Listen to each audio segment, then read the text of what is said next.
নমস্কার, সুপ্রভাত। গতকাল আমার কাছে একটা ফোন এসেছিলো, যেখানে একজন ফোন করে বলছেন যে তিনি অন্য একটি বায়োকেমিক কলেজ থেকে 1 বছর পড়েছেন, সেকেন্ড ইয়ার থার্ড ইয়ার এখানে দিতে চান। দেখুন, সেম কাউন্সিল হলে এটা করা যায়, এবং কিন্তু একটা সমস্যা হচ্ছে কি, ওখান থেকে এনওসি আনতে হয়, সেই কলেজ থেকে টিসি আনতে হয়। অনেক সময় যদি ডিফারেন্ট কাউন্সিল হয়, তাহলে আবার প্রথম থেকে ভর্তি হতে হয়।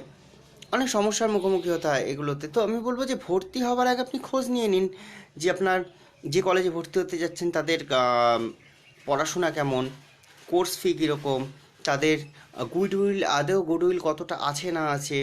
এরকম কল আমার মাঝে মাঝেই আসে। এবার আমার খুব হতাশার সাথে তাদের নিরাশ করতে হয়। অনেক সময় কাউন্সিল ম্যাচ করে না, অনেক সময় সেই কলেজ থেকে এনওসি দিতে চায় না, অনেক প্রবলেম ফেস করতে হয়। তো আপনি যে কোনো একটা ভালো কলেজে ভর্তি হওয়ার আগে তাদের পড়াশোনা কেমন খোঁজ নিন, তাদের গুডউইল কতটা আছে খোঁজ নিন, তাদের কোর্স ফিটা কীরকম আছে খোঁজ নিন।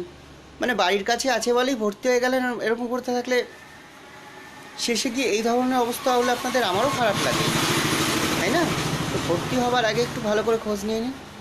আমাদের কলেজে যেমন অফলাইন কলেজ ক্লাস তো থাকতেই হবে, তার সাথে অনলাইন প্রতিদিন সাপোর্ট আছে। প্রতিদিন রাত 9টা থেকে টিচাররা ক্লাস করায়, প্র্যাকটিক্যাল রয়েছে, ফিস সব থেকে কম। প্রয়োজনে যোগাযোগ করুন আমাদের সাথে। ধন্যবাদ।